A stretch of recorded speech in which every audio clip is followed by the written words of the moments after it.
السلام علیکم دوستو، داؤد اکیڈمی میں خوش آمدید۔ آج کی اس ویڈیو میں مائکروسافٹ ایکسیس میں ایک کیوری ڈیزائن کرنا سیکھیں گے جس میں ڈیٹ آف برتھ فیلڈ سے اسٹوڈنٹ کی ایج معلوم کرنا سیکھیں کہ جو ہمارے پاس اسٹوڈنٹ ہے ان کی ڈیٹ آف برتھ کے حساب سے کیا کیا ایج بنتی ہے۔ کیوری ڈیزائن کرنے کے لیے سب سے پہلے ہم کریٹ ٹیب میں جائیں گے اور وہاں سے کیوری ڈیزائن پر کلک کریں گے اور یہاں سے ہم اپنا مطلوبہ ٹیبل سلیکٹ کریں۔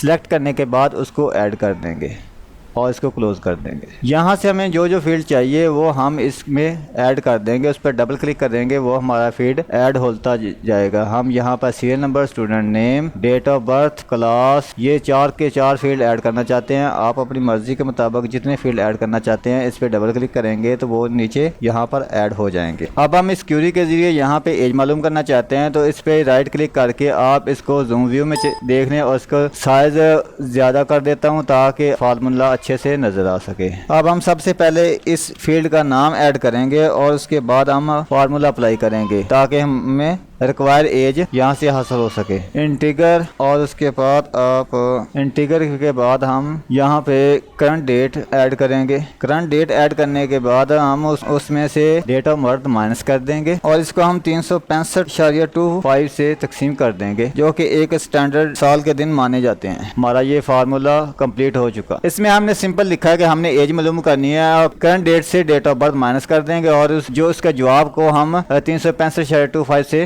تقسیم کر دیں گے۔ ہمارا فارمولا اپلائی ہو چکا۔ اب ہم اس کو رن کرتے ہیں تو یہ ہماری جو ہے نا اس ڈیٹ آف برتھ کے حساب سے ہماری ایج یہاں پہ تمام کے تمام اسٹوڈنٹ کی شو ہو چکی ہے۔ اب ہم اس کیوری کو نام دے کر سیو کر لیں گے، اسٹوڈنٹ ایج کیوری۔ دوستوں ہماری کیوری ڈیزائن ہو چکی ہے اور ہمیں مطلوبہ ایج رزلٹ مل چکا ہے۔ اگر آپ کو اس میں کسی قسم کا مسئلہ ہو تو آپ کمنٹ سیکشن میں بتا دیجیے گا۔ امید کرتا ہوں کہ آپ سب کو ہماری آج کی ویڈیو پسند آئی ہوگی۔